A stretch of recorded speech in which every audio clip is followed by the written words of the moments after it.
Hello friends, welcome to wifi study changing the way of learning. स्वागत है आप सभी का इंडिया के number 1 study channel wifi study में।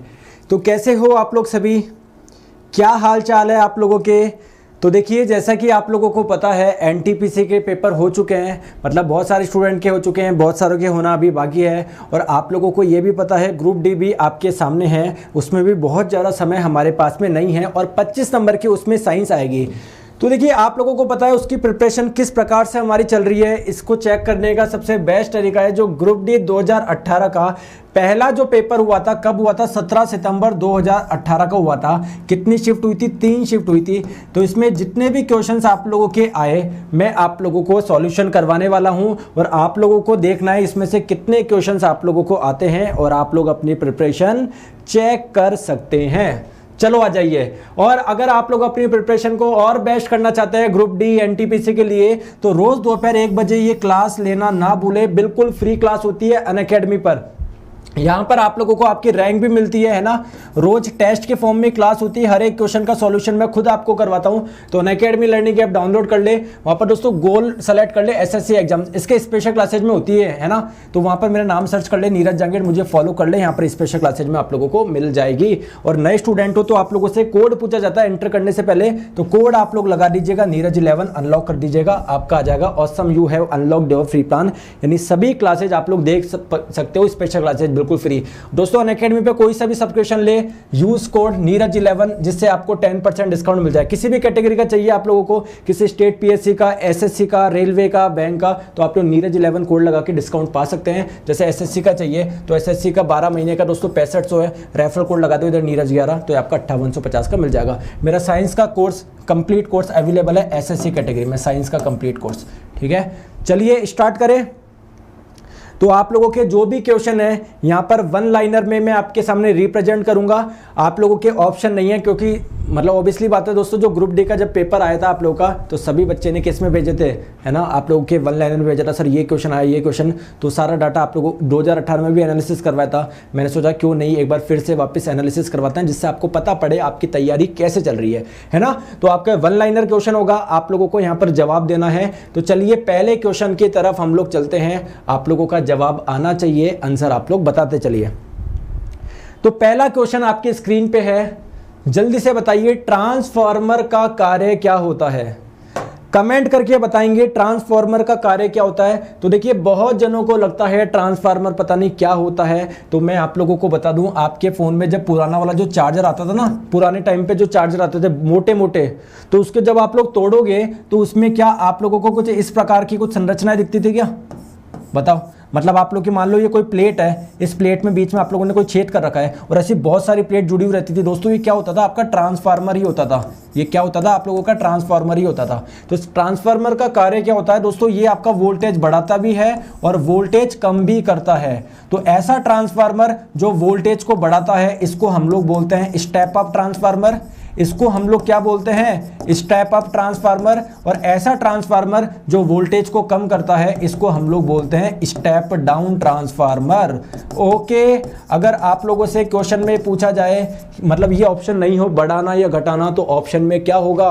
वोल्टेज को चेंज करता है। ये वोल्टेज को क्या करता है दोस्तों? चेंज करता है। चले आगे, कोई प्रॉब्लम, कोई दिक्कत तो नहीं है? चलिए नेक्स्ट क्वेश्चन आप लोगों के स्क्रीन पे बहुत सिंपल क्वेश्चन है, जल्दी से आप लोग बताइए। क्वेश्चन में आप लोगों से पूछा जा रहा है कि जो व्हीकल होते हैं, वाहन होते हैं, उसमें रियर व्यू, रियर का मतलब होता है पीछे का व्यू देखने के लिए जो मिरर इस्तेमाल होता है ना, जैसे आपकी बाइक में साइड में जो मिरर लगा होता है, वो कौन सा होता है? तो वो आपका जो मिरर होता है वो होता है आप लोगों का कॉन्वेक्स, जिसको हम लोग हिंदी में बोलते हैं उत्तल। तो एक ट्रिक याद रख ले जिससे आप लोग सभी यूजेस ध्यान रख सकते हैं। अगर आप लोगों से कॉनकेव का पूछा जाए, अवतल दर्पण कहां पर यूज होता है, तो एक छोटी सी ट्रिक है, हेलो दोस्तों सुबह शाम ट्राई करो।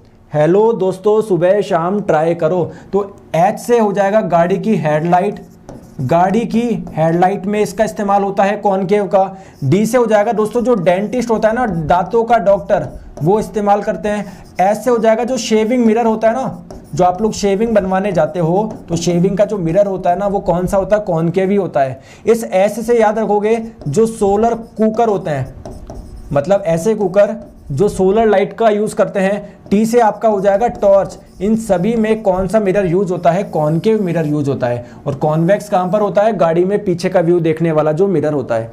ओके, चलो आ जाइए नेक्स्ट क्वेश्चन। आप लोगों के स्क्रीन पे मीथेन गैस को और किस नाम से जाना जाता है, ये आप लोगों को बताना है। तो दोनों चीज बताइए, मीथेन गैस का फॉर्मूला भी बता दीजिए और इसका दूसरा नाम क्या है। तो मीथेन गैस का फॉर्मूला तो हो जाएगा CH4 और इसका दूसरा नाम हो जाएगा मार्श गैस। दूसरा नाम क्या हो जाएगा, मार्श। दूसरा नाम हो जाएगा मार्श गैस। अगर आप लोगों से पूछा जाए कि CH4 को मार्श गैस क्यों बोला जाता है, क्योंकि दोस्तों मार्श का मतलब होता है दलदली, दलदला जो एरिया होता है ना, दलदली जो एरिया होता है, तो उस एरिया में आपको मार्श गैस मिलती है, इसलिए हम लोग CH4 को मार्श गैस भी बोलते हैं। चलिए नेक्स्ट क्वेश्चन आप लोगों के स्क्रीन पे। क्वेश्चन में आप लोगों से पूछा गया था कि जो ब्रेन में सेल पाई जाती है कोशिका, इनका नाम क्या है, इनको आप लोग किस नाम से जानते हो। तो जो ब्रेन में सेल होती है कौन सी होती है, ये होती है आप लोगों की न्यूरॉन।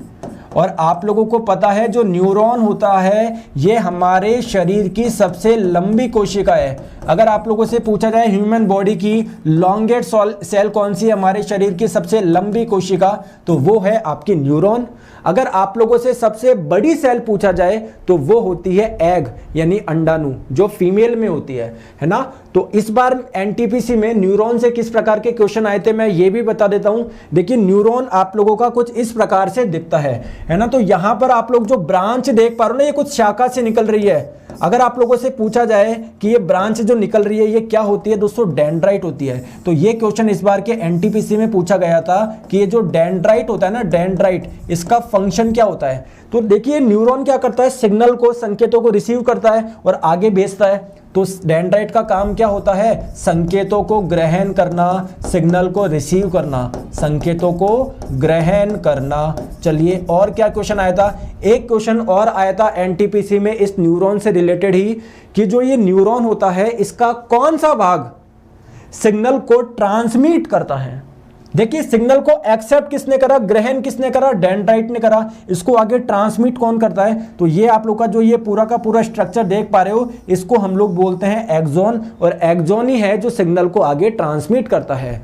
अगर आप लोगों से पूछा जाए दो न्यूरॉन हो, जैसे मान लो एक न्यूरॉन ये रहा, कोई दूसरा न्यूरॉन है ना, कोई मान लीजिए कोई दूसरा न्यूरॉन है, ऐसे कनेक्टेड है इससे, तो दो न्यूरॉन के बीच में जो जॉइंट होता है, इस जॉइंट को क्या बोलते हैं, तो दो न्यूरॉन के बीच में जो जॉइंट होता है इसको हम लोग बोलते हैं सिनेप्स। इस जॉइंट को क्या बोलते हैं, सिनेप्स जॉइंट बोलते हैं। ओके चले आगे, चलिए चलते हैं नेक्स्ट क्वेश्चन। आप लोगों के स्क्रीन पे आंसर आप लोग बताएंगे। दोस्तों यहां पर अभी एक भी ऐसा क्वेश्चन है क्या जो आप लोगों को समझ में नहीं आ रहा हो या आप लोगों से नहीं बनेगा। क्वेश्चन आप लोगों से पूछा गया है किस प्रकार का प्रजनन अधिक भिन्नता उत्पन्न करने की अनुमति देता है। मतलब या फिर आप लोग ऐसे समझ सकते हो किस प्रकार के रिप्रोडक्शन में जो जीव होगा उसमें कुछ भिन्नता होगी, है ना, ज्यादा चांसेस किस में। तो आप लोग के ऑप्शन में देता हूं दोस्तों, सेक्सुअल रिप्रोडक्शन हो जाएगा, है ना, यानी लैंगिक जनन। चलो मैं बताता हूं दोस्तों, लैंगिक जनन इसका आंसर है। देखिए दो प्रकार के रिप्रोडक्शन होते हैं, जो प्रजनन होते हैं दो प्रकार के होते हैं। एक तो होता है सेक्सुअल यानी लैंगिक। लैंगिक क्या होता है, जो ह्यूमंस में होता है, मतलब जिसमें दो पेरेंट्स इन्वॉल्व होते हैं, जिनमें फिजिकल कांटेक्ट होता है, वो आपका कहलाता है सेक्सुअल रिप्रोडक्शन।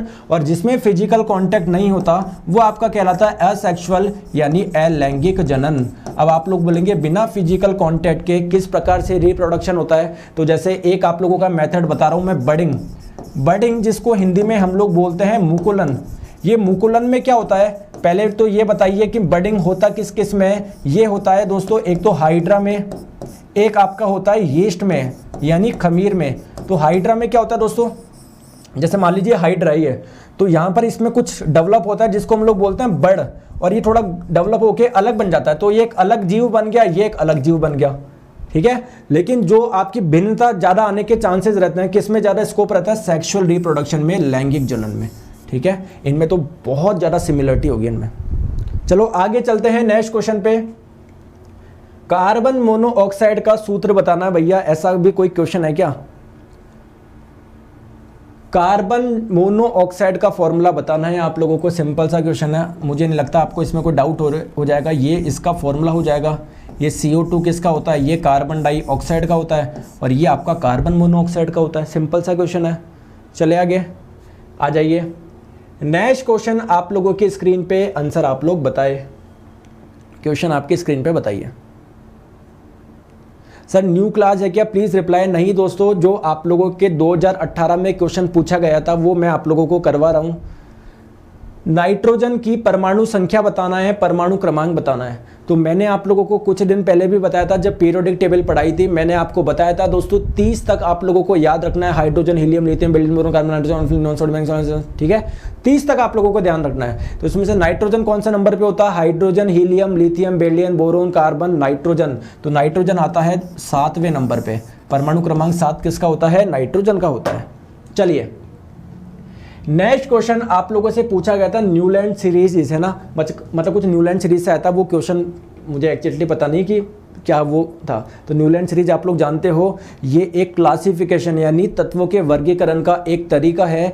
इसमें न्यूलैंड सीरीज में हुआ क्या था, इन्होंने क्या बताया था, न्यूलैंड ने बताया था कि अगर जो तत्व है उनको उनके बढ़ते हुए परमाणु द्रव्यमान में सजाओगे तो हर 7 के बाद में जो 8वां एलिमेंट आएगा उसकी प्रॉपर्टी पहले की जैसे होगी।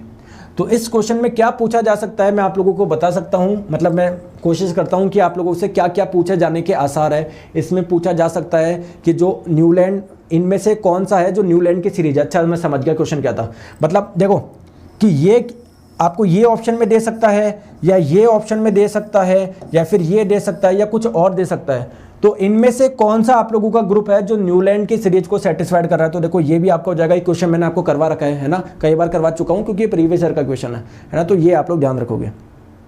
चले आगे। और अगर आप लोगों से पूछे कि जो न्यूलैंड की सीरीज है ये कहां तक सही रिजल्ट देती है, ये कैल्शियम तक सही रिजल्ट देती है, कैल्शियम तक। ऐसा नहीं है कि ये जो टेबल थी वो इतनी सी थी, बहुत बड़ी टेबल है, लेकिन जो सही रिजल्ट ये देती है वो कैल्शियम तक ही देती है।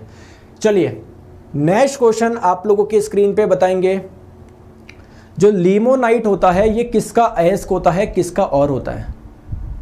अब अयस्क का मतलब क्या होता है, जैसे मैंने आप लोगों को बोला कि जो बॉक्साइट होता है ये आपका एल्यूमिनियम का अयस्क होता है। इसका मतलब क्या है, आप लोग इससे एल्यूमिनियम एक्सट्रैक्ट कर सकते हो, इसमें बहुत मात्रा में एल्यूमिनियम पाया जाता है। सिमिलरली आपको बताना है लिमोनाइट किसका अयस्क है, इस लिमोनाइट से क्या निकाल सकते हो। तो जो लिमोनाइट होता है वो एक आयरन का अयस्क होता है। आयरन के कौन कौन से अयस्क होते हैं इस सभी को आप लोग समझ लीजिए, बहुत ज़्यादा चांसेस रहते हैं इनके पूछने के और से अयस्क से। तो देखिए हेमेटाइट भी आयरन का होता है, मैग्नेटाइट भी आयरन का होता है, ये लिमोनाइट, ये तो पूछा गया था आपका लिमोनाइट। तो जो लिमोनाइट आपका हो जाएगा ये आयरन का अयस्क हो जाएगा, जिसमें 59.8% आयरन पाया जाता है। आप लोगों से क्वेश्चन में एक बार यह भी पूछा गया था कि इनमें से कौन सा अयस्क है जिसमें सर्वाधिक आयरन पाया जाता है। तो सर्वाधिक आयरन 72.4% किस में पाया जाता है, मैग्नेटाइट पे पाया जाता है। ठीक है चले आगे। चलिए नेक्स्ट क्वेश्चन आप लोगों की स्क्रीन पे आंसर बताए। क्वेश्चन आपकी स्क्रीन पे जल्दी से बताइए।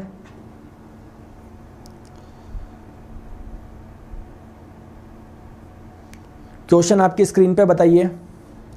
तो आप लोगों से बोला जा रहा है कि जो हाइड्रोमीटर है वो उत्प्लावन की अवधारणा के आधार पर डैश मापता है। चलो अगर ये लाइन आपको समझ में आई भी नहीं तो आप लोग ये तो बता सकते हो जो हाइड्रोमीटर होता है वो क्या चीज मापता है। तो कई बार हम लोग डिस्कस कर चुके हैं कि जो आप लोगों का हाइड्रोमीटर होता है ये रिलेटिव डेंसिटी मेजर करता है, यानी आपेक्षिक घनत्व मापता है। क्या मापता है, आपेक्षिक घनत्व मापता है। और अगर आप लोगों से एग्जाम में पूछ ले हाइग्रोमीटर, देखिए दोनों बहुत कंफ्यूजिंग है, सेम जैसे लगते हैं, लेकिन जो हाइग्रोमीटर होता है वो आर्द्रता मापता है, ये ह्यूमिडिटी मेजर करता है। तो क्या हो जाएगा इसका आंसर, यहां पर आ जाएगा रिलेटिव डेंसिटी मेजर करता है, आपेक्षिक घनत्व। साथ में एक इंफॉर्मेशन और दे दी हमें कि ये किस प्रिंसिपल पे काम करता है, बायंसी प्रिंसिपल पे। है ना। आर्किमिडीज का एक प्रिंसिपल है जिसको हम लोग बोलते हैं लॉ ऑफ बायनेंसी यानी उत्प्लावन का नियम। क्या बोलता है ये नियम? ये नियम ये बोलता है कि जब भी किसी द्रव में किसी वस्तु को आप लोग डालते हो तो उस पर ऊपर की ओर एक फोर्स लगता है जिसको हम लोग बोलते हैं बायनेंसी फोर्स। तो इसी कॉन्सेप्ट पे बेस्ड ये इंस्ट्रूमेंट बनाया गया है जिसका काम होता है रिलेटिव डेंसिटी का मेजरमेंट करना। चलो आगे चलते हैं नेक्स्ट पे। सोडियम क्लोराइड का पीएच बताइए कितना होगा? 7 होगा, 5 होगा, 3 होगा, 9 होगा, 10 होगा, कितना होगा बताओ? कॉमन सेंस लगा के बताओ। अब आप लोग मन में सोच रहे होंगे ऐसे तो कितनों के पीएच याद रखेंगे, NaCl कल को पता नहीं क्या पूछ ले। तो ये तो बहुत इंपॉर्टेंट है NaCl। आपको पता है NaCl, देखो इस NaCl से ALP CBT1 2018 में भी क्वेश्चन आया था NaCl का। क्या आया था अभी डिस्कस करेंगे, पहले ये हम लोग समझते हैं NaCl का पीएच। NaCl का निर्माण कैसा होता है, कैसे होता है? जब HCl की अभिक्रिया होती है सोडियम हाइड्रोक्साइड के साथ में। इस सोडियम हाइड्रोक्साइड का दूसरा नाम क्या है? इसको हम लोग कास्टिक सोडा भी बोलते हैं। तो जब HCl यानी हाइड्रोक्लोरिक एसिड की अभिक्रिया करवाओगे सोडियम हाइड्रोक्साइड के साथ तो आप लोगों को मिलेगा NaCl प्लस आप लोगों को मिलेगा H2O। ये बात क्लियर है क्या मेरे दोस्तों? बताओ ये बात क्लियर है क्या? अब इधर देखो, ये आपका जो HCl होता है वो एक अम्ल है या क्षार है? ये एक अम्ल है। और अम्ल कैसा है? एक प्रबल अम्ल है या दुर्बल अम्ल है? दो प्रकार के एसिड होते हैं, स्ट्रॉन्ग एसिड है, वीक एसिड है। ये स्ट्रॉन्ग एसिड है, प्रबल अम्ल है। चलो सही बात है। ये सोडियम हाइड्रोक्साइड क्षार है या अम्ल है? क्षार है। क्षार कैसा है? प्रबल क्षार है या दुर्बल क्षार है? ये एक आपका स्ट्रॉन्ग बेस है, प्रबल क्षार है। तो प्रबल अम्ल की जब अभिक्रिया प्रबल क्षार से करवाते हो तो जो आप लोगों को लवण मिलता है ना, ये कैसा होता है? उदासीन होता है। कैसा होता है? उदासीन होता है। और उदासीन का मतलब होता है इसकी पीएच हो गई दोस्तों 7। अगर आप लोग दुर्बल अम्ल लोगे यानी वीक बेस लोगे और आप वीक एसिड लोगे, है ना, अगर आप लोग वीक एसिड लोगे और वीक ही बेस लोगे तब जो सॉल्ट मिलेगा तब भी कैसा होगा? उदासीन होगा। अगर आप लोग वीक एसिड ले रहे हो लेकिन स्ट्रॉन्ग बेस ले रहे हो, प्रबल क्षार ले रहे हो, तो जो अम्ल आप लवण मिलेगा वो कैसा होगा? क्षारीय प्रकृति का होगा। अगर आप लोग प्रबल अम्ल ले रहे हो, दुर्बल क्षार ले रहे हो, तो जो सॉल्ट मिलेगा वो आपको अम्लीय मिलेगा। क्लियर? तो इससे आप लोग ध्यान रखिए, जो NaCl होता है वो किससे बनता है आप लोगों का? स्ट्रॉन्ग एसिड और स्ट्रॉन्ग बेस से, प्रबल अम्ल और प्रबल क्षार से। इनसे जो भी बनने वाला लवण होता है उसकी प्रकृति होती है उदासीन। उदासीन है तो इसकी पीएच 7 हो जाएगा। दोस्तों क्या हम लोग जो पढ़ते हैं 1 बजे वाली क्लास में, 9:30 बजे वाली क्लास में, आपको कोई डाउट है क्या? आपको लगता है क्या कि हाँ सर मैं सारे क्वेश्चन बन रहे हैं? अगर आपने पढ़ाई करी है तो चलो क्वेश्चन आप लोगों की स्क्रीन पे बताएंगे। भोपाल गैस ट्रेजेडी में कौन सी गैस निकली? बताइए जल्दी से। तो आप ये मत समझिएगा कि सर देखो मेरे को तो साइंस बहुत अच्छी आती है, मैं तो सारे कर पा रहा हूँ। देखो इसका कारण क्या है, आप लोग सारे कर पा रहे हो, इसके कई कारण हैं। इसके कारण ये है कि प्रीवियस ईयर के क्वेश्चन मैं कई बार करवा चुका हूँ, तो आप लोगों को समझ में आते होंगे, है ना, कि हाँ भाई कि ये क्वेश्चन कहीं ना कहीं आपने देख रखा होगा। लेकिन इस बार जो पेपर आएगा हो सकता है थोड़ा सा अलग आए, तो आप लोगों को मेहनत कम नहीं करनी है। ऐसा नहीं है कि हाँ भाई ये तो सारे क्वेश्चन बन रहे तो मैं तो बहुत ज़्यादा छोड़ सकता हूँ, है ना। तो मेहनत कंटिन्यू रखनी है आपको। भोपाल गैस त्रासदी में कौन सी गैस निकली? तो ये आपकी निकली मिथाइल आइसोसाइनाइड। इस बार एनटीपीसी में क्वेश्चन क्या पूछा गया आप लोगों को पता है कि ये जो भोपाल गैस ट्रेजेडी हुई थी ये कौन सी कंपनी में हुई थी? तो दोनों चीज़ आप लोगों के लिए इंपॉर्टेंट है। तो अगर हम लोग बात करें इस भोपाल गैस ट्रेजेडी की तो इसकी डेट भी याद रखेंगे, 2 से 3 दिसंबर 1984। अगर आप लोगों से पूछे कौन सी गैस रिलीज हुई थी तो मिथाइल आइसोसाइनाइड। कहाँ से हुई थी? इस कंपनी का नाम भी याद रखेंगे, union carbide India limited. Okay चले आगे। चलिए नेक्स्ट क्वेश्चन आप लोगों के स्क्रीन पे, सबसे हल्की गैस कौन सी है बताएंगे? आप लोगों से पूछा जाए सबसे हल्की गैस कौन सी है, कॉमन सेंस लगा के बताओ। पीरियोडिक टेबल में सबसे हल्का तत्व कौन सा है? सबसे हल्का तत्व कौन सा है? सबसे हल्का तत्व होता है आप लोगों का हाइड्रोजन। और हाइड्रोजन की जो स्टेट होती है, अवस्था होती है रूम टेम्परेचर पे, यह गैसीय अवस्था में पाया जाता है। तो आप लोगों का आंसर कौन सा हो जाएगा? सबसे हल्की गैस हाइड्रोजन हो जाएगा। अगर आप लोगों को हाइड्रोजन ऑप्शन में नहीं हो तो दूसरे नंबर की हल्की गैस कौन सी है? आप लोगों की हीलियम है। तो हीलियम आप लोगों का राइट आंसर हो जाएगा। अरे समझ गए क्या? चले आगे। चलो नेक्स्ट क्वेश्चन, क्लोरोफॉर्म का आप लोगों को केमिकल फॉर्मूला बताना है। क्लोरोफॉर्म का केमिकल फॉर्मूला आप लोगों को बताना है, जल्दी से बताइए क्या फॉर्मूला लगता है आप लोगों को, फॉर्मूला क्या होगा। क्लोरोफॉर्म आप लोग सभी जानते हैं, इसका इस्तेमाल कहाँ पर होता है, रोगी को बेहोश करने में। तो आप लोगों को इसका फॉर्मूला बताना है। इसका फॉर्मूला सिंपल हो जाएगा CHCl3। क्या हो जाएगा, CHCl3। सिंपल सा क्वेश्चन है, लेकिन इसके बारे में एक चीज़ आप लोगों को ध्यान रखनी है। क्या, जो आप लोगों से एग्जामिनर पूछ सकता है कि जो क्लोरोफॉर्म होता है इसका फॉर्मूला तो आप लोगों को पता है CHCl3। एक चीज़ और ध्यान रखेंगे, इसका IUPAC नेम भी आप लोगों से पूछा जा सकता है। तो इसका IUPAC नेम हो जाएगा ट्राइक्लोरोमीथेन। क्या हो जाएगा, ट्राइक्लोरोमीथेन। किसका नाम हो जाएगा, इसी CHCl3 का। ओके, चले आगे। चलिए नेक्स्ट हम लोग बात करते हैं, what is the SI unit of pressure. दाब की SI इकाई के बारे में आप लोगों को बताना है, जल्दी से बताइए। दाब की SI यूनिट क्या है, दाब की SI यूनिट क्या है, आप लोग बताइए, बताओ। तो अगर बात करें प्रेशर की SI यूनिट की, तो प्रेशर आप लोगों का होता है फोर्स अपॉन एरिया। फोर्स को आप लोग मापते हो न्यूटन में और एरिया को आप लोग मापते हो मीटर स्क्वायर में। तो इसका मात्रक हो जाएगा न्यूटन अपॉन मीटर स्क्वायर, और इसी को ही हम लोग क्या बोलते हैं, पास्कल बोलते हैं। तो आपका राइट आंसर हो जाएगा पास्कल। चलो आगे नेक्स्ट क्वेश्चन पे आंसर बताओ।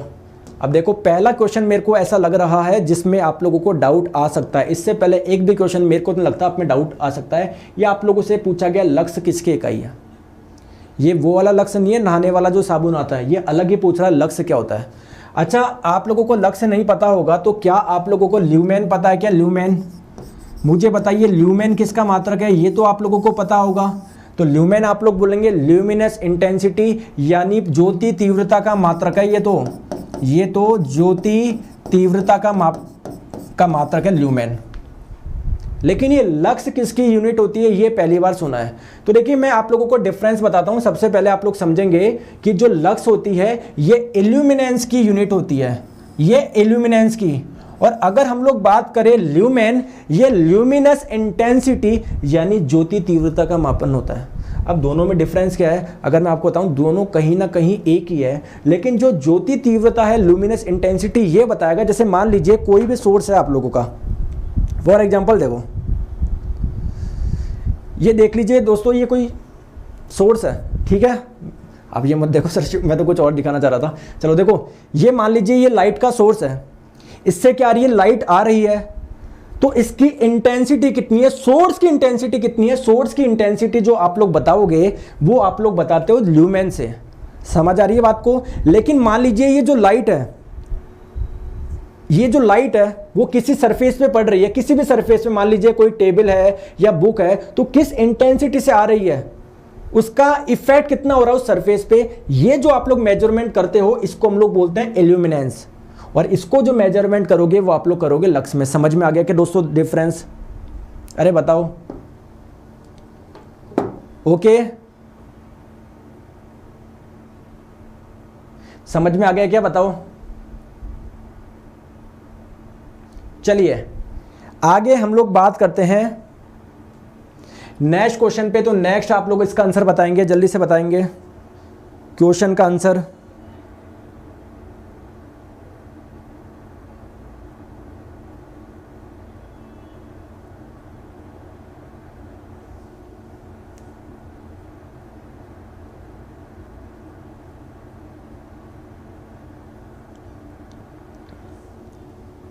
बताएंगे दोस्तों। इसमें थोड़ा सा मैंने कंफ्यूजन कर दिया। देखिए ज्योति तीव्रता, लुमिनस इंटेंसिटी की तो आपकी कैंडला होती है ना, अरे इसकी तो आपकी कैंडला होती है, कैंडला, ठीक है।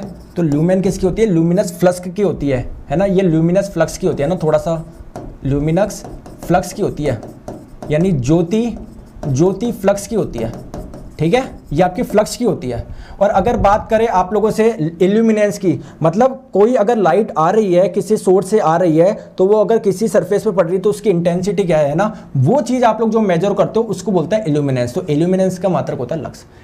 आप लोग बताएंगे जायगोट कहाँ विकसित होता है। आप लोगों से पूछा गया है जाइगोट विकसित कहां पर होता है, तो देखिए ये होता है यूटेरस में यानी गर्भाशय में। कहां पर होता है? गर्भाशय में। देखिए ये होता क्या है, आप लोगों का पूरी कहानी समझिए। आप लोगों को पता है स्पर्म जो होता है जो मेल से बनता है और एग, ये दोनों मिलके किसका निर्माण करते हैं? जायगोट का निर्माण करते हैं। इस प्रक्रिया को हम लोग बोलते हैं निषेचन। इस प्रक्रिया को हम लोग बोलते हैं निषेचन यानी फर्टिलाइजेशन।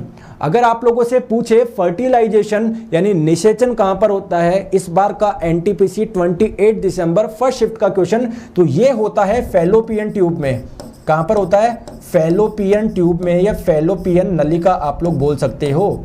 लेकिन इसका डेवलपमेंट कहां पर होता है? यूटेरस में, गर्भाशय में। और इसी के डेवलपमेंट के बाद में चाइल्ड बनता है ना, जो आपका ये होता है ना जायगोट। जायगोट डेवलप होके बनता है एम्ब्रियो यानी भ्रूण, इसके बाद में बनता है बच्चा। तो ये प्रक्रिया कहां पर होती है? गर्भाशय में होती है, यूटेरस में होती है। चलिए आगे हम लोग बात करते हैं हार्ट की लोकेशन। आप लोगों से पूछी गई, आप लोगों को हृदय की स्थिति बतानी कहां पर होता है। हार्ट की लोकेशन बताइए कहां पर होती है, बताओ जल्दी से बताएंगे। हार्ट की लोकेशन, हार्ट की लोकेशन सर बड़ा लिखा करो, ठीक है बड़ा लिख देंगे। गोपाल प्रजापति जी, सुनने में तो आ रहा है ना, या ये भी समझ में नहीं आ रहा? अरे दिख नहीं रहा आप लोगों को, लेकिन सुनने में तो आ रहा है ना, ये दिख तो रहा है ना। ये हार्ट लोकेशन कहाँ पर है? तो ऑप्शन नहीं देंगे, ऑप्शन में तो ABCD लगाते हो। आप बताओ हार्ट होता कहाँ पर है? तो देखिए ये वाली जो बोन होती है इसको हम लोग बोलते हैं स्टर्नम यानी चेस्ट बोन, छाती की हड्डी। और ये होती है हमारी पसलियाँ। तो इन पसलियों के बीच में जो गैप होता है यहाँ पर होता है आपका हार्ट। लेकिन आपको एग्जैक्टली बताना है, तो देखिए इस बोन को बोलेंगे sternum chest bone. Chest bone के दोस्तों पीछे और थोड़ा सा लेफ्ट में, बिल्कुल मिडल में नहीं, थोड़ा सा लेफ्ट में होता है। आप लोग को समझ में नहीं आ रहा होगा, तो आइए मैं आपको इमेज बताता हूँ। इधर देखो, देखो ये रहा आप लोगों का हृदय, हार्ट। आप लोग देख पा रहे हो, ये रहे आप लोगों के लंग्स यानी फेफड़े, ठीक है। तो ये आप लोगों के लंग्स हो गए, फेफड़े। तो क्या फेफड़ों के पीछे रहता है या फेफड़ों के आगे? तो जो हृदय होता है वो फेफड़ों के आगे होता है। और लोकेशन कहां पर होती है? एग्जैक्ट सेंटर में होता है कि नहीं थोड़ा सा लेफ्ट में होता है? तो आप लोग क्या आंसर देंगे? ये आप लोग का थोड़ा सा लेफ्ट में होता है। और लंग्स के बीच में बोल सकते हो, लेकिन आप बीच में किस प्रकार बोल सकते हो? जैसे लंग्स के ना राइट में ना लेफ्ट में, लंग्स के बीच में ही है, लेकिन लंग्स के सामने है, लंग्स के पहले है, लंग्स के पीछे नहीं है आपका। समझ गए? चले आगे। नेक्स्ट क्वेश्चन आप लोगों की स्क्रीन पे HNO3 का आप लोगों को मॉलिक्यूलर मास बताना है। मॉलिक्यूलर मास आप लोगों को बताना है, मोलर मास नहीं बताना, मॉलिक्यूलर मास बताना है। जल्दी से बताएं, आप लोगों को बताना है। और देखिए सेशन को लाइक करते रहिए, जब आपके लिए इतनी मेहनत करी जा रही है तो आप क्यों पीछे हो रहे हो? तो सबसे पहले समझते हैं भैया ये HNO3 होता क्या है। ये होता है आप लोगों का नाइट्रिक एसिड यानी नाइट्रिक अम्ल, यही तो होता है HNO3, नाइट्रिक अम्ल होता है। आप लोगों को इसका मॉलिक्यूलर मास बताना था, तो आइए हम लोग समझते हैं। देखो इसके पीछे की पूरी कहानी समझो। ये हो गया आप लोगों का हाइड्रोजन, इसके नीचे नंबर लिखा होता है 1, इसके ऊपर नंबर लिखा होता है 1। नाइट्रोजन नीचे लिखा होता है 7, ऊपर लिखा होता है 14। ऑक्सीजन नीचे लिखा होता है 6, ऊपर लिखा होता है 12। क्या यही होता है ना? सॉरी, ये तो 8, 16 है ना, समझ गए? तो ध्यान रखेंगे जो ऊपर वाला नंबर होता है इसको बोलते हैं मास नंबर यानी द्रव्यमान संख्या। अगर आप लोग इसके आगे यानी ये जो नंबर है इसके आगे अगर आप लोग AMU लगा दोगे तो ये हाइड्रोजन का परमाणु द्रव्यमान बन जाएगा। क्या बन जाएगा?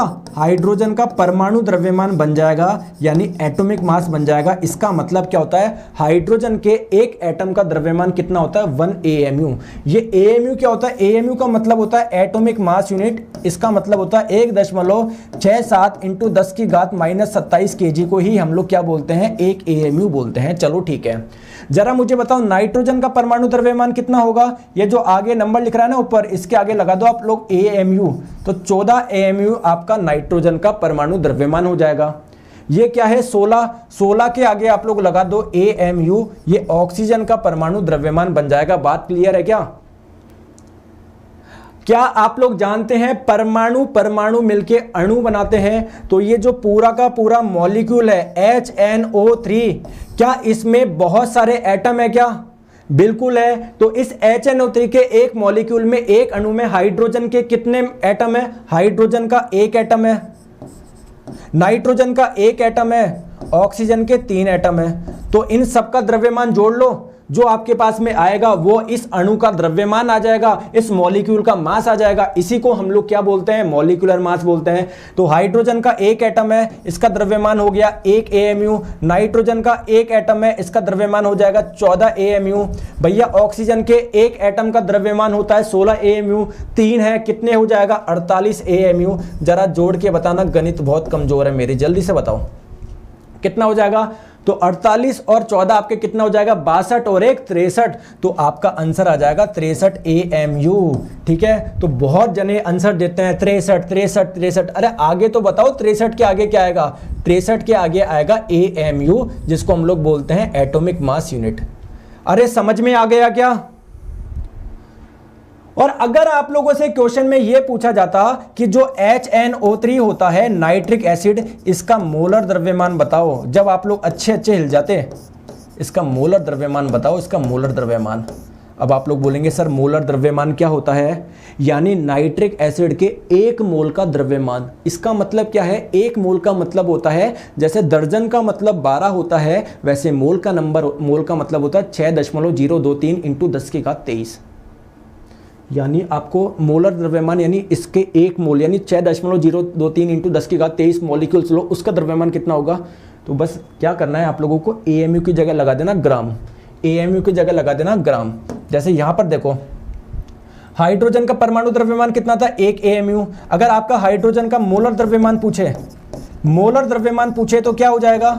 तो इस 1 के आगे लगा दो ग्राम, तो 1 ग्राम मोलर द्रव्यमान हो जाएगा किसका? आपके हाइड्रोजन का। 14 के आगे अगर ग्राम लगा दोगे तो नाइट्रोजन का क्या हो जाएगा? ये मोलर द्रव्यमान। अगर आप लोग इस 16 के आगे ग्राम लगा दोगे तो क्या हो जाएगा? ऑक्सीजन का मोलर द्रव्यमान। अगर आप लोगों को इसका 1 मोल का द्रव्यमान निकालना है तो जोड़ लो, 1 ग्राम प्लस 14 ग्राम प्लस 16 ग्राम कितना हो जाएगा? 63 ग्राम हो जाएगा। ठीक है, चलो आगे नेक्स्ट क्वेश्चन पे। क्लोरीन की परमाणु संख्या बताओ। क्लोरीन का परमाणु क्रमांक बता दीजिए या परमाणु संख्या बोल दीजिए, बात एक ही है। क्या होता है? 30 तक आप लोगों को याद रखना है, इसके आगे याद नहीं रखना है। इसके आगे वही याद रखना है जो बहुत इंपॉर्टेंट है। जैसे लेंथेनम हो गया। लेंथेनम इंपॉर्टेंट क्यों है? क्योंकि इसके आगे 14 एलिमेंट ऐसे हैं जिसकी प्रॉपर्टी बिल्कुल लेंथेनम के जैसे ही है और उनको हम लोग लेंथेनाइट्स बोलते हैं। तो ये जो इंपॉर्टेंट है वो ध्यान रखना है, बाकी आपको 30 तक याद रखना है। 30 तक कौन कौन से हो जाएंगे? Hydrogen, helium, lithium, beryllium, boron, carbon, nitrogen, oxygen, fluorine, neon, sodium, magnesium, aluminium, silicon, phosphorus, sulphur 16वें नंबर का, क्लोरीन 17वें नंबर का। तो इसका परमाणु क्रमांक हो जाएगा 17। चलो आगे चलते हैं नेक्स्ट क्वेश्चन पे। ये H2SO4 क्या है? ये H2SO4 क्या है? जल्दी से बताइए। H2SO4 आपको क्या बताना है? आपको बस फॉर्मूला बता दिया, आप लोगों को इसका नाम बताना है।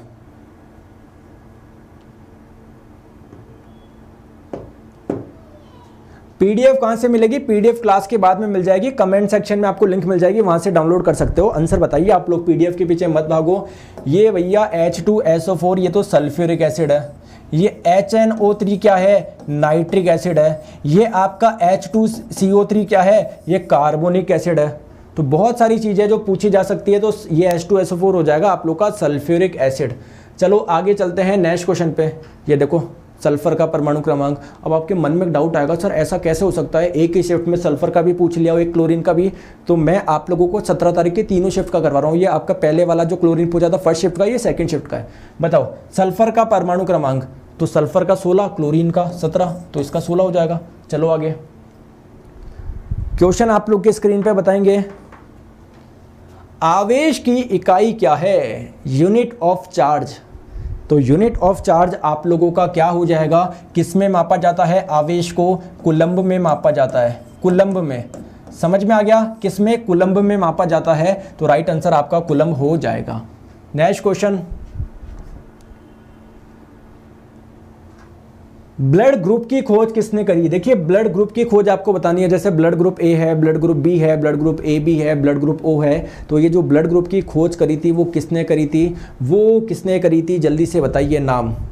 क्या नाम हो जाएगा? तो नाम आपका हो जाएगा कार्ल लैंडस्टीनर। क्या हो जाएगा? कार्ल लैंडस्टीनर ने करी थी खोज। अगर आप लोगों से पूछे कि ब्लड सर्कुलेटरी सिस्टम यानी रक्त परिसंचरण तंत्र की खोज किसने करी, तो उसकी जो खोज करी थी वो करी थी विलियम हार्वे ने। किसने करी थी? वो करी थी विलियम हार्वे ने। तो दोनों आप लोग ध्यान रखेंगे, अगर ब्लड ग्रुप की खोज पूछे तो कार्ल लैंडस्टीनर, अगर ब्लड सर्कुलेटरी सिस्टम की पूछे तो विलियम हार्वे। चलो आगे चलते हैं नेक्स्ट क्वेश्चन पे, आंसर बताइए। NaCl का रासायनिक नाम क्या है? भैया बच्चों वाला क्वेश्चन है, ये तो आपके सामने उड़ा दोगे इसको, तो आप इसको छोड़ोगे ही नहीं। इस क्वेश्चन की हिम्मत नहीं है आपके सामने आ जाए, तो सोडियम क्लोराइड हो जाएगा। ठीक है, बताइए इसका आंसर। वाइन शराब का पीएच कितना होगा? शराब का पीएच आप लोगों को बताना है। शराब का पीएच, तो शराब जो होता है वो अम्लीय प्रकृति का होता है। अम्लीय प्रकृति का मतलब क्या है? इसकी पीएच आपकी 7 से कम होगी। कितनी होती है दोस्तों? 3 से 3.4, या फिर आप लोगों को ऑप्शन में नहीं बैठ रहा हो इस रेंज में तो 3 से 4 भी आप लोग कर सकते हो ना। तो ये आप लोगों का राइट आंसर हो जाएगा। 3 से 4 पीएच होती है। अगर आप लोगों को ऑप्शन में 3 से 4 नहीं दिया हो तो 3 से 3.4, 3.5 आप लोग को दिया होगा, ये आप लोग क्लिक कर देंगे। ठीक है, आ जाओ नेक्स्ट क्वेश्चन आपकी स्क्रीन पे बताएंगे। मेंढक को किस वर्ग में वर्गीकृत किया गया है? जो मेंढक है आप लोगों को इसका वर्ग बताना है। अब मेंढक का सिर्फ वर्ग नहीं बताओगे, मैंने आपको इतना सारा पढ़ाया है आज शाम को, है ना, एनिमल किंगडम, तो मुझे बताओगे इस मेंढक का किंगडम क्या है, ये कौन से किंगडम का जीव है, कौन से जगत का जीव है, ये कौन से फाइलम का है। आप लोगों को इसका किंगडम भी बताना है, इसका फाइलम भी बताना है और इसकी क्लास भी बतानी है। जरा बताओ, देखते हैं कितने दोस्त हैं जो तीनों का जवाब दे पाएंगे। तीनों चीज़ बताइए इसकी, तीनों चीज़ बताइए इसकी, तीनों चीज़ बताइए। तो जगत की बात करें तो ये आपका एनिमल किंगडम, ये इसका जगत जो हो जाएगा किंगडम हो जाएगा एनिमल। अगर बात करें इसका फाइलम तो ध्यान रखें जिनमें भी रीढ़ की हड्डी पाई जाती है ऐसे जीवों को वर्टिब्रेट्स बोलते हैं, और जितने भी वर्टिब्रेट्स होते हैं उन सभी का जो फाइलम होता है, संघ होता है, वो होता है कॉर्डेटा। कौन सा होता है? कॉर्डेटा। चलिए आगे बात करिए। अब जो कॉर्डेटा फाइलम वाले जो जीव है, भैया आप भी कॉर्डेटा फाइलम में आते हो, बंदर भी कॉर्डेटा में आता है, मछली भी आता है, तो क्या हम सारे एक जैसे हो गए क्या? इनको और आगे क्लासीफाई करना पड़ेगा ना। तो जितने भी मतलब कॉर्डेटा फाइलम को भी हम लोग आगे 5 क्लास में यानी 5 वर्ग में वर्गीकृत करते हैं। कौन कौन सी होती है? एक तो हो जाएगा पाइसेस यानी मत्स्य मछली, एक आपका हो जाएगा एम्फीबियंस यानी उभयचर, एक आपका हो जाएगा रेप्टाइल, एक आपका हो जाएगा एविज पक्षी, एक आपका हो जाएगा मैमल्स स्तनधारी। तो मेंढक को किस वर्ग में, इसका वर्ग कौन सा हो जाएगा? ये इसकी क्लास कौन सी हो जाएगी? पाइसीज। पाइसीज है ना, पाइसीज इसकी क्लास हो जाएगी। चले आगे, कोई दिक्कत? चलिए आगे। नेक्स्ट क्वेश्चन आप लोगों से पूछा गया है कि स्ट्रॉन्गेस्ट एसिड आप लोगों को बताना है। एक चीज मैं बता रहा हूं आपको, चलो स्ट्रॉन्गेस्ट एसिड बताओ आप लोग। सबसे प्रबल अम्ल, मैं आपकी जानकारी के लिए बता दूं, जो HCl होता है ये भी एक स्ट्रॉन्ग एसिड होता है, नाइट्रिक एसिड होता है ये भी एक स्ट्रॉन्ग एसिड होता है, सल्फ्यूरिक एसिड होता है ये भी एक स्ट्रॉन्ग एसिड होता है। अच्छा मुझे बताओ ये H2CO3 ये कैसा एसिड है? इसका नाम है कार्बोनिक एसिड। ये एक स्ट्रॉन्ग एसिड है या एक वीक एसिड है? अब आप लोग बोलेंगे कि स्ट्रॉन्ग एसिड और वीक एसिड में डिफरेंस क्या होता है। पहले मैं आप लोगों से पूछूंगा कि आप लोगों को यह पता होना चाहिए कि अम्ल क्या होता है, एसिड क्या होता है। अम्ल क्या होते हैं? ऐसे कंपाउंड जो जल में घुलने पर हाइड्रोजन आयन का त्याग करते हैं, ऐसे कंपाउंड को हम लोग बोलते हैं अम्ल। जो ज़्यादा हाइड्रोजन आयन का त्याग करेगा वो स्ट्रॉन्ग एसिड होगा, प्रबल अम्ल होगा। जो कम हाइड्रोजन आयन का त्याग करेगा वो एक वीक एसिड होगा। तो ये आपका जो H2CO3 होता है ये एक वीक एसिड होता है। समझ गए पहली बात को? ठीक है। अब एग्जाम में पूछ लिया तो एग्जाम में कैसे सॉल्व करेंगे हम लोग इसको? क्या एग्जामिनर आप लोगों को डिफरेंट एसिड देगा क्या, और पानी भी देगा क्या कि डाल के देख लो जिसमें हाइड्रोजन आयन ज़्यादा निकले वो आप लोगों का क्या हो जाएगा? स्ट्रॉन्ग एसिड हो जाएगा। तो कैसे एक्सपेरिमेंट करके देख सकते हो क्या एग्जाम में? नहीं देख सकते। तो क्या सॉल्यूशन होना चाहिए? आप लोगों को पता होना चाहिए कौन कौन से स्ट्रॉन्ग एसिड होते हैं, कौन कौन से वीक एसिड होते हैं। चलो सर हम तो रट के गए थे कि ये स्ट्रॉन्ग एसिड होता है, ये स्ट्रॉन्ग एसिड होता है, ये स्ट्रॉन्ग एसिड होता है। अब एग्जाम में पूछ लिया सबसे प्रबल कौन सा है, ये तीनों ऑप्शन में दिए हुए हैं, सर मैं क्या करूं? वैसे तो मोस्ट प्रोबेबली ये तीनों आपको ऑप्शन में नहीं दिए होंगे, 3 आपको कोई वीक एसिड दिए होंगे और इनमें से एक दिया होगा तो कोई आंसर हो जाएगा, लेकिन फिर भी आपको दिए हुए हैं तो ध्यान रखेंगे HCl आप लोगों का क्या होता है, स्ट्रॉन्ग होता है सल्फ्यूरिक एसिड से भी, ठीक है। तो HCl आप लोगों का राइट आंसर हो जाएगा, ठीक है। अरे चले गया, चलो आगे। भारी जल का सूत्र आपको बताना है, फॉर्मूला। अरे भारी जल का फॉर्मूला बताओ, भारी जल का सूत्र क्या है, भारी जल का क्या है फॉर्मूला? ये आपका हो जाएगा D2O, ये इसका फॉर्मूला हो जाएगा, ड्यूट्रियम ऑक्साइड हम लोग इसको बोलते हैं। और इसका यूज़ क्या होता है, जो न्यूक्लियर पावर प्लांट होता है उसमें न्यूट्रॉन की स्पीड को कम करने के लिए जो यूज़ करा जाता है, यानी न्यूट्रॉन की गति को कम करने के लिए जो यूज़ करा जाता है उसको हम लोग बोलते हैं मॉडरेटर यानी मंदक।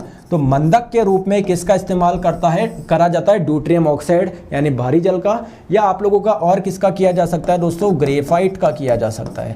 अरे समझे या नहीं समझे, समझ गए, चलो आगे। रक्त का रंग लाल होने का कारण क्या होता है? ऐसा क्वेश्चन आपके सामने आना मतलब ये आपकी बेइज्जती है। तो भैया मुझे नहीं लगता कि इस वाले क्वेश्चन में कोई दिक्कत होगी। तो आपको पता है जो रक्त का लाल रंग होता है वो हीमोग्लोबिन की वजह से होता है।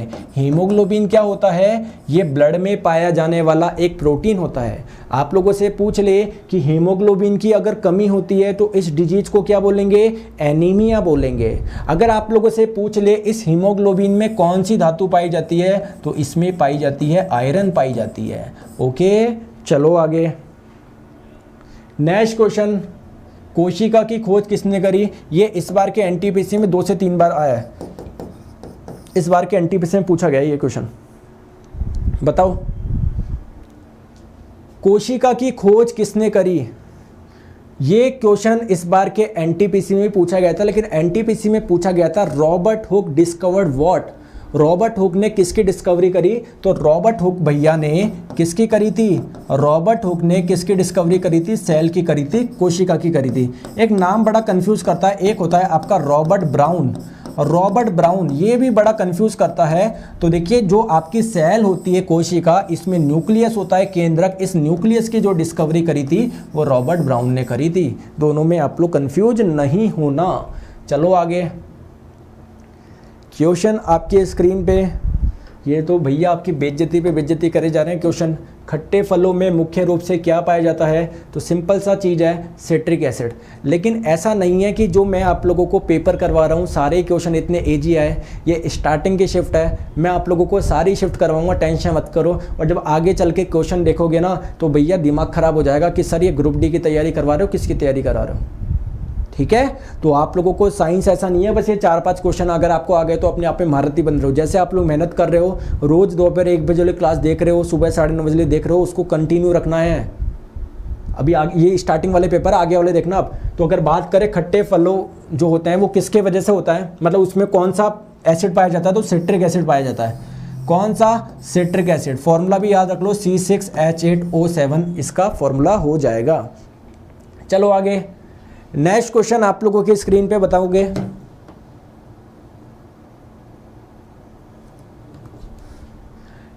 पानी में हाइड्रोजन और ऑक्सीजन के द्रव्यमान का अनुपात आप लोगों को बताना है। तो भैया ये मान लीजिए पानी है H2O। अरे जरा मुझे बताओ अगर पानी का मैंने 1 मोल लिया तो उसका द्रव्यमान कितना होगा, बताओ। पानी का मोलर मास जानते हो, मोलर द्रव्यमान? पानी का मोलर द्रव्यमान होता है आपका 18 ग्राम। सर मोलर द्रव्यमान का मतलब क्या होता है? 1 मोल पानी का द्रव्यमान को ही हम लोग मोलर द्रव्यमान बोलते हैं। पानी का 18 ग्राम है। अब ये बात समझो, क्वेश्चन में क्या पूछा गया है? पानी में हाइड्रोजन और ऑक्सीजन के द्रव्यमान का अनुपात। मतलब चलो मान लीजिए मैंने 18 ग्राम पानी ले लिया है, 18 ग्राम पानी ले लिया है यानी H2O ले लिया है, तो इसमें कितना ग्राम हाइड्रोजन है, कितना ऑक्सीजन है? तो आप लोग जानते हैं ये आपका 1H1, ये 8O16। तो ये जो ऊपर वाला होता है ये हाइड्रोजन का मोलर द्रव्यमान होता है। तो हाइड्रोजन का मोलर द्रव्यमान होता है 1 ग्राम। तो हाइड्रोजन कितने हैं आपके पास में? 2 है, तो 2 ग्राम इसके हो गए, है ना। और ऑक्सीजन का मोलर द्रव्यमान होता है 16, एक ही है ना। तो ये आपका ऑक्सीजन लेके बैठा है 16 ग्राम। तो अनुपात कितना हो जाएगा? हाइड्रोजन होगा 2 ग्राम, आपका ऑक्सीजन होगा 16 ग्राम। तो अनुपात आपको बताना हाइड्रोजन और ऑक्सीजन के द्रव्यमान का। तो 2:16, 2:16 बोले तो 1:8 इसका करेक्ट आंसर हो जाएगा। अरे समझ गए क्या? अरे क्या बात है, आप तो उड़ा रहे हो क्वेश्चन को। चलिए, कुछ बच्चे 1:6 भी बोल रहे हैं। 1:6 कहाँ से आ गया? 1:6 कैसे आ गया आपका, मुझे बताओ। 2:16, 1:6। अच्छा, आपने बोला कि ये 2 है। 2 का मतलब होता है 1 + 1, तो 1 को यहाँ से उड़ा दिया और 1 यहाँ से उड़ गया, तो आपने बोला सर 1:6 आ गया। भैया यही कॉन्सेप्ट लगाया होगा तभी आ सकता है 1:6। जो नॉर्मल प्रतियोगी परीक्षा की तैयारी करने वाला छात्र तो 2:16 को 1:8 ही बताएगा। ये जो छात्र है ये प्रतियोगी परीक्षा का छात्र नहीं हो सकता, ये तो कोई और ही प्लानेट से आया है ना। तो आप लोग ऐसे करें। चलो आगे चलते हैं। नेक्स्ट क्वेश्चन आपके स्क्रीन पे। तो ये आवेश का मात्रक, ये क्वेश्चन मैं करवा चुका हूँ, कूलम्ब हो जाएगा। जल्दी से बताओ, किस जीव का गर्म खून होता है? कौन सा वार्म ब्लडेड होता है? क्या आप लोग गर्म खून वाले हो? हम लोग बोलते हैं ना भाई तेरा खून ज़्यादा गर्म हो रहा है। क्या गर्म खून का मतलब होता है गुस्सा ज़्यादा आना।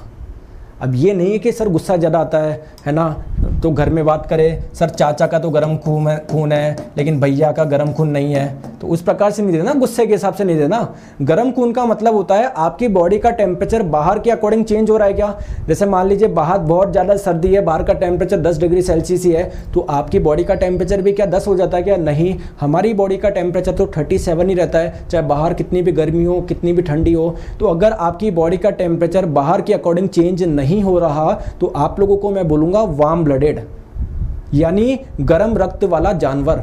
ठीक है, तो कौन कौन से गर्म रक्त वाले होते हैं? मैंने आप लोगों को 4-5 ऑप्शन दे रहा हूं, आंसर आप लोग बताएंगे। मछली, कबूतर, तोता, छिपकली, मनुष्य।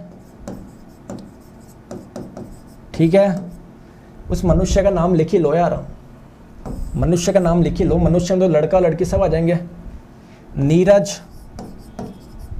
समझ गए? और आप लोगों को बताना है चमगादड़। और क्या एग्जांपल दूं जरा बताओ, और एग्जांपल कौन सा दोगे? और एग्जांपल आप लोग लिख लो, बंदर लिख लो, बंदर। जरा मुझे बताओ इसमें से कौन कौन से वार्म ब्लडेड है? कौन कौन से वार्म ब्लडेड है, आंसर बताओ। देखिए दोस्तों, जितने भी आप लोगों के वर्टिब्रेट्स होते हैं यानी जिनमें रीढ़ की हड्डी पाई जाती है, उनको कौन से फाइलम में रखते हैं, कौन से संघ में रखते हैं? कॉर्डेटा फाइलम में। ये जो कॉर्डेटा फाइलम है इसको हम लोग आगे 5 क्लास में वर्गीकृत करते हैं। कौन कौन सा हो जाएगा? एक क्लास हो जाएगी पाइसेज। पाइसेज का मतलब हो जाएगा आपका मत्स्य, मछली लिख लो आप देशी भाषा में, मछली, यानी जो आप लोग के जल में जो जीव रहते हैं वो इस वाले क्लास में आ जाएंगे। फिर आप लोगों का आता है एम्फीबियंस। एम्फीबियंस यानी उभयचर, जो पानी और जमीन दोनों पे रहते हैं, जैसे आपके मेंढक जो होते हैं वो एम्फीबियंस में आएंगे। इसके बाद में आते हैं आपके रेप्टाइल्स, इसको हिंदी में बोलते हैं सरीसृप। सरीसृप क्या होते हैं? जो रेंग रेंग के चलते हैं। इसके बाद में आता है दोस्तों एविज यानी पक्षी, पक्षी। इसके बाद में आपके आते हैं मैमल्स यानी स्तनधारी। स्तनधारी क्या होता है? जो अपने बच्चों को दूध पिला सकते हैं। ठीक है, तो ध्यान रखेंगे जो पक्षी होते हैं और मैमल्स होते हैं, ये दोनों जो होते हैं ये कैसे होते हैं? वार्म ब्लडेड होते हैं। वार्म ब्लडेड का मतलब होता है गर्म खून वाले। इसका मतलब इनका टेम्परेचर बाहर के अकॉर्डिंग चेंज नहीं होता, जबकि ये आप लोगों के कैसे होते हैं? कोल्ड ब्लडेड होते हैं। तो आप लोग मुझे बताओ मछली कैसी है? कोल्ड ब्लडेड है ना, तो ये आप लोगों का कोल्ड ब्लडेड। कबूतर तो क्या है? एक पक्षी है, तो ये आपका वार्म ब्लडेड। तोता भी क्या है? पक्षी है, वार्म ब्लडेड। छिपकली क्या है? एक रेप्टाइल है, जो भी रेंग रेंग के चलता है। छिपकली हो गया, क्रोकोडाइल हो गया, ये किस में आते हैं? आपके रेप्टाइल्स में आते हैं, तो ये छिपकली भी आपके क्रोकोडाइल। नीरज क्या है भैया? मनुष्य है, तो ये आप लोगों का है ना। मैमल्स में तो आएंगे हम लोग जो ह्यूमंस होते हैं, तो ये आप लोग का वार्म ब्लडेड हो जाएगा। चमगादड़ भी मैमल है, चमगादड़ भी मैमल से स्तनधारी है, तो ये भी आपका वार्म ब्लडेड। बंदर भी मैमल है, तो ये भी आपका वार्म ब्लडेड। समझ में आया या नहीं आया बताओ? अरे समझ में आ गया क्या? फिश, लिजार्ड को सभी वार्म ब्लडेड। अरे नहीं भैया, जो फिश होती है आप लोगों की वो कोल्ड ब्लडेड होती है। चलो आगे नेक्स्ट क्वेश्चन पे। क्वेश्चन आपके स्क्रीन पे आप लोगों से पूछा गया है, निम्नलिखित में से कौन एक फूल के केंद्र में मौजूद होता है? कौन सा एक फूल के केंद्र में मौजूद होता है, जल्दी से बताओ भैया। आप लोगों को उस पार्ट के बारे में बताना है जो फूल के केंद्र में होता है। तो आइए, फूल कैसा दिखता है? फूल ऐसा दिखता है क्या? बिल्कुल दिखता है। देखिए बीच में आप लोगों को एक पार्ट देख पा रहे होंगे, इस पूरे पार्ट को बोलते हैं हम लोग पेस्टिल। क्या बोलते हैं? पेस्टिल। अगर ऑप्शन में पेस्टिल नहीं हो तो आप लोग टिक कर देंगे कार्पेल। आप लोगों से पूछा जाए, देखिए जो फ्लावर होता है वो जनन अंग होता है। क्या होता है? रिप्रोडक्शन ऑर्गन होता है। तो इसमें मेल पार्ट भी होगा, फीमेल पार्ट भी होगा। तो अगर आप लोगों से पूछे फ्लावर का मेल पार्ट कौन सा होता है या पूछे फ्लावर का फीमेल पार्ट कौन सा होता है, तो जो पेस्टिल होता है या आप लोग इसको कार्पेल भी बोल सकते हो, ये फीमेल पार्ट होता है। और यही कहाँ पर होता है दोस्तों? बीच में होता है। ये किस किस से मिलके बनता है? स्टिग्मा होता है यहाँ पर, ये आपका स्टाइल होता है, ये आपका क्या होता है? ओवेरी होता है। इस ओवेरी के अंदर होता है ओव्यूल, जिसको अंदर बोलते हैं बीजांड। इसी के अंदर बीज का निर्माण होता है और उसी से आप लोग का फल बनता है। तो बस इतना ध्यान रखो, बीच वाला पार्ट आपका क्या कहलाएगा? पेस्टिल या कार्पेल। ओके, चलो आगे। न्यूलैंड अष्टक की श्रृंखला में अंतिम तत्व कौन सा था? ये अच्छा क्वेश्चन है, सही में बहुत अच्छा क्वेश्चन है। देखते हैं इसका आंसर कौन बताएगा। बहुत अच्छा क्वेश्चन है दोस्तों, सही में अच्छा क्वेश्चन है ये। तो ये मेरे को पहला क्वेश्चन ऐसा लग सकता है जो आप लोगों में कंफ्यूजन हो सकता है। अरे सेशन को लाइक करते हुए चले हो यार, आ जाओ। तो न्यूलैंड अष्टक की श्रृंखला में अंतिम तत्व कौन सा है, ये आप लोगों को बताना है। तो यहां पर आप लोग सोचेंगे कि कैल्शियम इसका सही आंसर होना चाहिए। अरे कैल्शियम तो वो तत्व है जहां तक न्यूलैंड बिल्कुल सही रिजल्ट दे रहे हैं। न्यूलैंड की जो सीरीज है, जो न्यूलैंड ने बनाई थी ऑक्टेव का नियम बता के, वो सही रिजल्ट दे रहा है, उसका आंसर कैल्शियम होगा। लेकिन जो इन्होंने टेबल बनाई थी ना, इनकी जो टेबल है इसको भी पीरियोडिक टेबल बोल सकते हो। पीरियोडिक का मतलब होता है आवर्त। यहाँ पर भी दोस्तों कुछ इंटरवल के बाद में, कुछ पीरियड के बाद में, कुछ आवर्त के बाद में प्रॉपर्टी रिपीट हो रही थी। तो इसमें ये टेबल भी आपकी पीरियोडिक टेबल है। तो इसका जो अंतिम तत्व था वो था दोस्तों थोरियम। ये बहुत अच्छा क्वेश्चन है, सही में बहुत अच्छा क्वेश्चन है। ठीक है, ये था आपका थोरियम। चलो आगे चलते हैं। हीरे का क्रांतिक कोण कितना है? क्रिटिकल एंगल आप लोगों को बताना है हीरे का। तो किसी भी मीडियम का, चाहे पानी का निकालना हो, चाहे आप लोगों को डायमंड का निकालना हो, चाहे ग्लास का निकालना हो, किसी भी मीडियम का अगर आप लोगों को क्रिटिकल एंगल निकालना है, क्रांतिक कोण, तो उसके लिए आप लोगों को उसका अपवर्तनांक पता होना चाहिए। क्या पता होना चाहिए? अपवर्तनांक पता होना चाहिए। क्योंकि ध्यान रखेंगे, जो क्रिटिकल एंगल को अगर मैं सी बोलूं तो साइन सी का जो वैल्यू होता है वो होता है 1/μ। क्या होता है? 1/μ होता है। तो इससे आप लोग क्रिटिकल एंगल निकाल सकते हो। जैसे मैंने बोला किसी माध्यम का अपवर्तनांक, ये म्यू क्या है? अपवर्तनांक, वो 1 है। तो क्रिटिकल एंगल निकालो। तो देखो 1/1 1 हो जाएगा। तो साइन सी का मान हो जाएगा 1। ये साइन सी का मान 1 कब होगा? जब सी का मान होगा 90। तो देखो क्रिटिकल एंगल आ गया यहाँ पर 90 डिग्री। क्लियर है क्या? अब एग्जाम में निकालने थोड़ी बैठोगे। मान लो ये अपवर्तनांक किसी का ऐसा दिया हो 1.33, तो कैलकुलेटर यूज करना पड़ेगा आपको। और एग्जाम में कैलकुलेटर मिलेगा नहीं। तो आप लोगों को ये 2-3 मीडियम बता रहा हूं जिसके आपको ध्यान रखनी है। कौन सा? एक तो हो जाएगा आप लोगों का वाटर। वाटर का अपवर्तनांक कितना होता है? 4/3 होता है, जिसको आप लोग 1.33 भी बोल सकते हो। इसका क्रिटिकल एंगल कितना आता है? 49 डिग्री। डायमंड की अगर बात करें, इसका अपवर्तनांक याद रखो, बहुत इंपॉर्टेंट है, 2.42। जब आप लोग इसको सॉल्व करोगे तो इसका क्रिटिकल एंगल आ जाता है 24 डिग्री। तो ये आप लोग का आ जाएगा 24 डिग्री, है ना। ग्लास की बात करें तो इसका जो अपवर्तनांक होता है वो 1.5 से 1.7 होता है। वैसे इतना आप लोगों को देखो, ग्लास भी आपके बहुत तरीके से होता है, पायरेक्स ग्लास, फ्लिंट ग्लास, इसलिए आपको रेंज दी हुई है। अगर नॉर्मल ग्लास की बात करें तो उसका अपवर्तनांक कितना होता है? 1.5 होता है। कितना? 1.5 होता है। ये ध्यान रखेंगे आप लोग। चले आगे, चलो नेक्स्ट क्वेश्चन आपके स्क्रीन पे बताएंगे, इलेक्ट्रिक बल्ब में कौन सी गैस होती है? और सेशन को लाइक करते हुए चलो। इलेक्ट्रिक बल्ब में कौन सी गैस होती है? तो जो बल्ब में गैस होती है वो होती है दोस्तों आर्गन। कौन सी होती है? आर्गन गैस होती है, आर्गन। ये आर्गन क्या बता सकते हो क्या? आर्गन पीरियोडिक टेबल में कहां पर है? पीरियोडिक टेबल में कहां पर है आर्गन? तो ये आप लोगों की पीरियोडिक टेबल है। ये जो लास्ट वाला ग्रुप है ना, वर्ग है, यहाँ पर होती है हीलियम, ये नियॉन, ये आपका आर्गन। आर्गन यहाँ पर होता है। इसका परमाणु क्रमांक कितना होता है? 18 होता है। चलो आगे नेक्स्ट क्वेश्चन पे। ये क्वेश्चन आप बताइए, वो वायरस जो बैक्टीरिया को इन्फेक्ट करता है। देखिए वायरस हमको तो इन्फेक्ट करता है, ये बैक्टीरिया को भी इन्फेक्ट करने लग गया। तो ऐसे वायरस को हम लोग क्या बोलेंगे बताएं? ऐसे वायरस को हम लोग क्या बोलेंगे जो बैक्टीरिया को इन्फेक्ट कर दे। तो भैया एक काम करना, आप लोग खोलना यूट्यूब पे सर्च करना डिजीज नीरज सर, जो मैंने एनटीपीसी के लिए पढ़ाया था, तो वहाँ पर मैंने आप लोगों को एक स्लाइड लगाई थी, है ना। मैंने आपको बताया था कि जो रोग होते हैं आप लोगों के कई सूक्ष्म जीवों की वजह से हो सकते हैं, जैसे वायरस की वजह से भी हो सकते हैं, बैक्टीरिया की वजह से भी हो सकता है, फंगस कवक की वजह से भी हो सकता है और प्रोटोजोआ की वजह से भी हो सकता है। तो वहाँ पर जो सबसे पहला पॉइंट हमने डिस्कस किया था वो किया था वायरस, और मैंने आपको बताया था वायरस 3 प्रकार के होते हैं। एक होता है बैक्टीरियोफेज जिसको हिंदी में जीवाणुभोजी बोलते हैं, एक होते हैं होमोफेज, एक होता है माइकोफेज। तो ये बैक्टीरियोफेज कौन से होते हैं? जो बैक्टीरिया को इन्फेक्ट करते हैं। देखो समझो, इधर आओ, इधर आओ। जो बैक्टीरियोफेज होते हैं वो कौन से होते हैं? ऐसे विषाणु, ऐसे वायरस जो केवल जीवाणु यानी केवल बैक्टीरिया को इन्फेक्ट करते हैं, उनको हम लोग बोलते हैं बैक्टीरियोफेज। नेक्स्ट बात करते हैं होमोफेज। होमोफेज कौन से हो जाएंगे? ऐसे बैक्टीरिया, ऐसे विषाणु जो मानव को, ह्यूमन को इन्फेक्ट करते हैं, उनको बोलेंगे होमोफेज।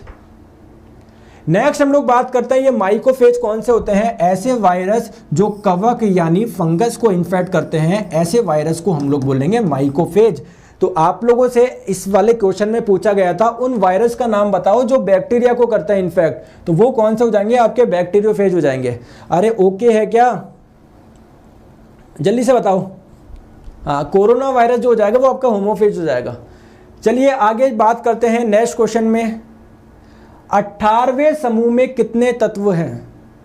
18th ग्रुप में कितने एलिमेंट हैं? तो भैया ये हमारी पीरियोडिक टेबल होती है, ये पूरा यहां तक भरा होता है क्या? टोटल पीरियड कितने होते हैं? 1 2 3 4 5 6 7, तो ये यहां तक भी भरा होता है। तो टोटल कितने हो जाएंगे आप लोग के 18वें ग्रुप में? यहां से हीलियम से स्टार्ट होता है, 1 2 3 4 5 6 7, तो राइट आंसर आपका हो जाएगा 7, है ना।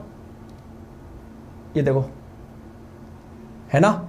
आपके ये जो 18 ग्रुप है कितने हो जाएंगे? 1 2 3 4 5 6 7, तो इसमें कुल तत्वों की संख्या कितनी हो जाएगी? 7 हो जाएगी। लेकिन मजा तो तब आता है जब आप लोगों से पूछा जाता कि तीसरे वर्ग में तत्वों की संख्या बताओ, या आप लोगों से पूछा जाता इस 12वें वर्ग में तत्वों की संख्या बताओ। तब थोड़ा सा आप लोगों को पीरियोडिक टेबल दिमाग में बनानी पड़ती, या फिर आप लोगों को वहां पर साइड में कॉपी में बनाते। तो ध्यान रखोगे कि ये वाला तो आपका 7 पूरे के पूरे कितने तत्व होते हैं? 7। यहाँ पर भी आपके पूरे के पूरे कितने तत्व होते हैं? 7। लेकिन इसके बाद में ये जो 13 से 17 वाले वर्ग हैं, इसमें केवल और केवल 6 है, और इसमें केवल और केवल 4 है। देखो 1 2 3 4। तो ये आप लोग पीरियोडिक टेबल थोड़ा सा ध्यान में रखा करो। चलो आ जाओ। कनेक्टिव टिश्यू का उदाहरण क्या है? आप लोग 2 एग्जाम, देखो इसमें मजा आता है और ऑप्शन नहीं है। ऑप्शन नहीं है तो रियली में आप लोगों को सोचने समझने की क्षमता जो है आपकी वो बढ़ रही है, वरना तो हवा में बात करते थे A B C। यहाँ पर आप लोग को दिमाग लगा के आंसर बताना पड़ रहा है। कनेक्टिव टिश्यू के एग्जाम्पल क्या है? तो टिश्यू क्या होता है? ग्रुप ऑफ सेल, कोशिका का समूह। कनेक्टिव टिश्यू क्या होता है? जो हमारी बॉडी को डिफरेंट पार्ट्स को जोड़ता है। जैसे मैं आपको बताऊं, जो ब्लड होता है वो कनेक्टिव टिश्यू होता है। कैसे होता है? आप लोगों के यहाँ पर चोट लग गई, ब्लड निकलेगा, पैर पे लग गई, ब्लड निकलेगा, यहाँ पर लग गई, ब्लड निकलेगा।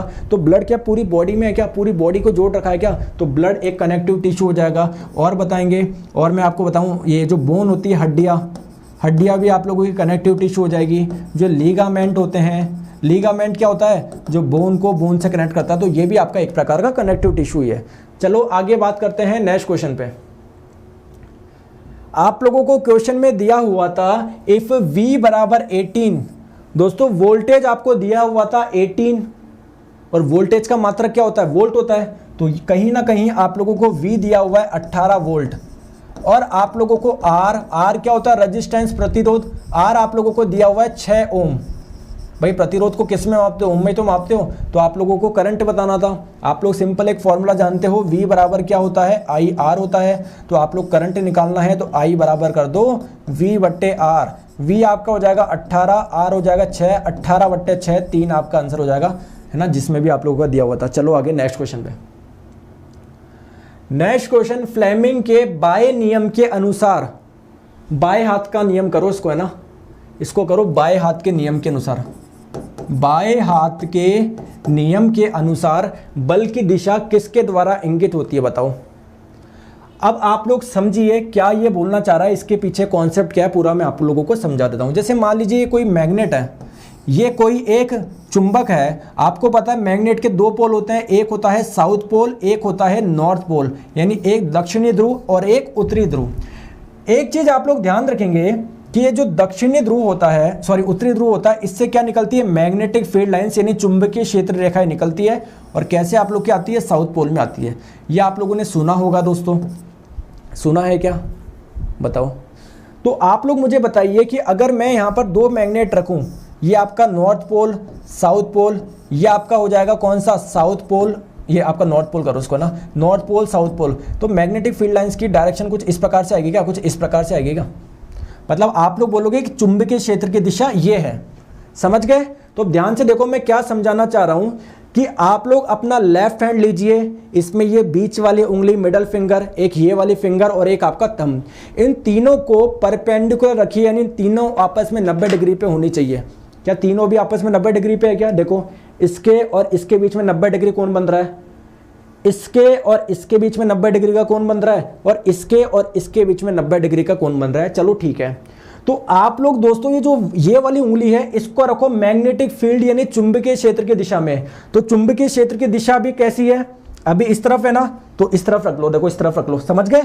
अरे समझ लो, देखो मैग्नेटिक फील्ड की डायरेक्शन चुंबकीय क्षेत्र की दिशा ये है, तो इसको आप लोग रख लो इधर, समझ में आ गया, ठीक है। और जिस डायरेक्शन में करंट फ्लो हो रही है उस डायरेक्शन में आप लोग रख दो इस वाली उंगली को।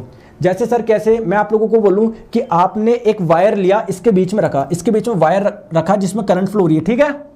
अरे आपने वायर रखा, मान लो ये वायर है, जो मार्कर है ये वायर है, इसमें से करंट फ्लो हो रही है, तो मुझे क्या करना है, मेरे को ये वाली उंगली कहां पर रखनी है, मैग्नेटिक फील्ड के डायरेक्शन में।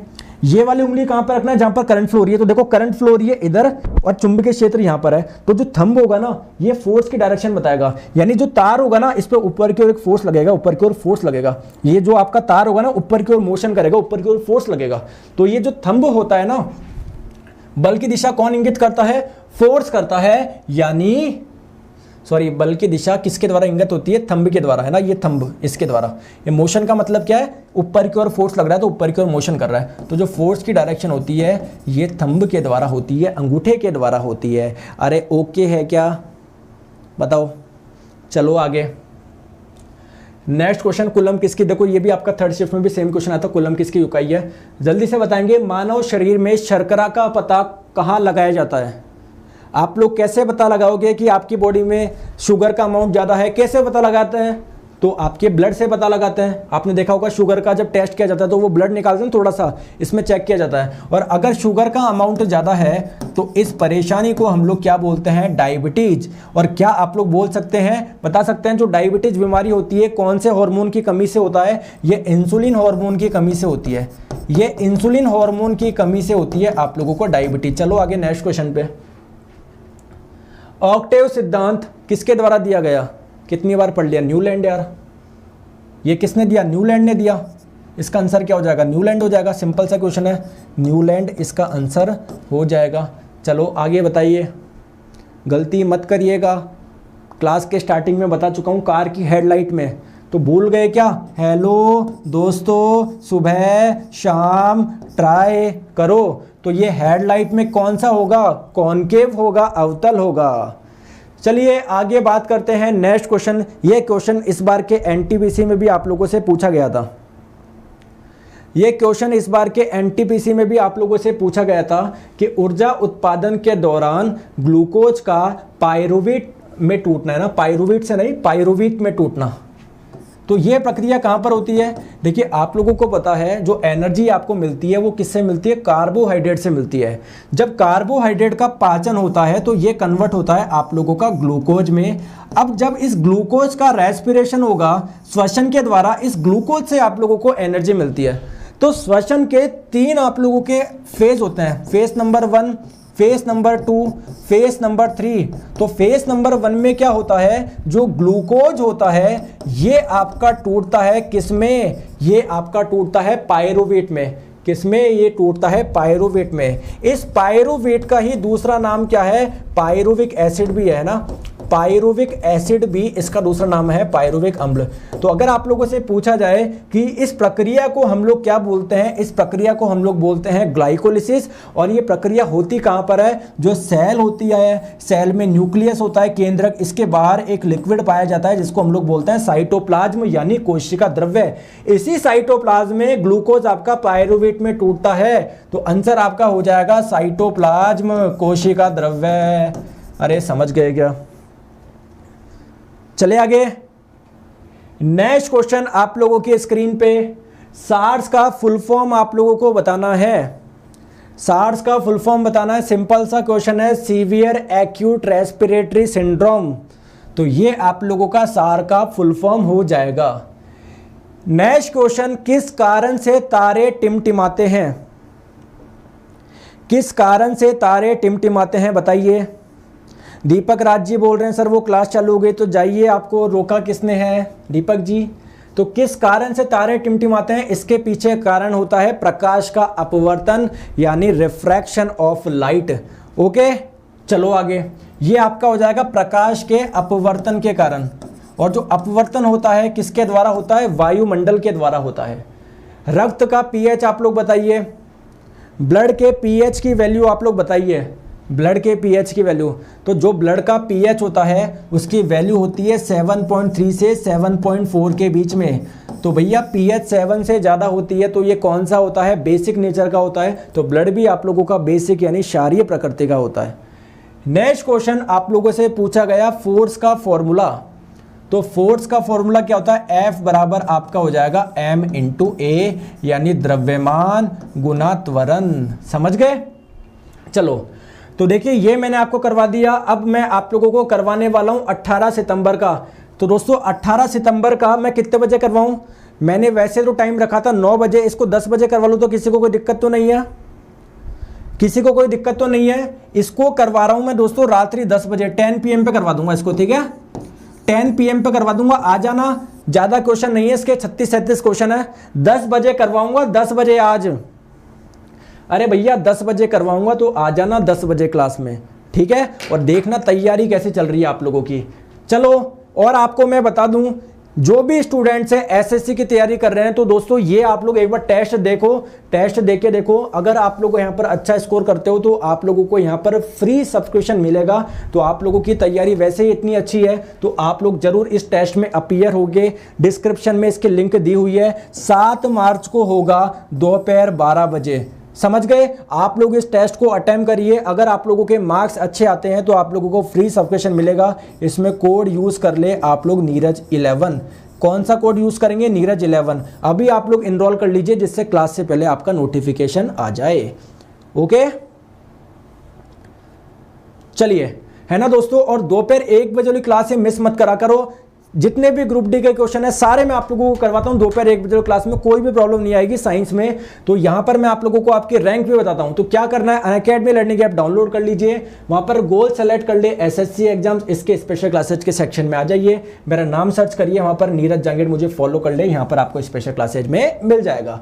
और अगर आप लोगों से कोई कोड पूछा जाए तो कोड आप लोग लगा दीजिए नीरज 11, है ना, जिससे आप लोग फ्री क्लासेज देख पाओ। इस क्लास की पीडीएफ मैं आपको कमेंट सेक्शन में दे दूंगा, टेंशन मत लो।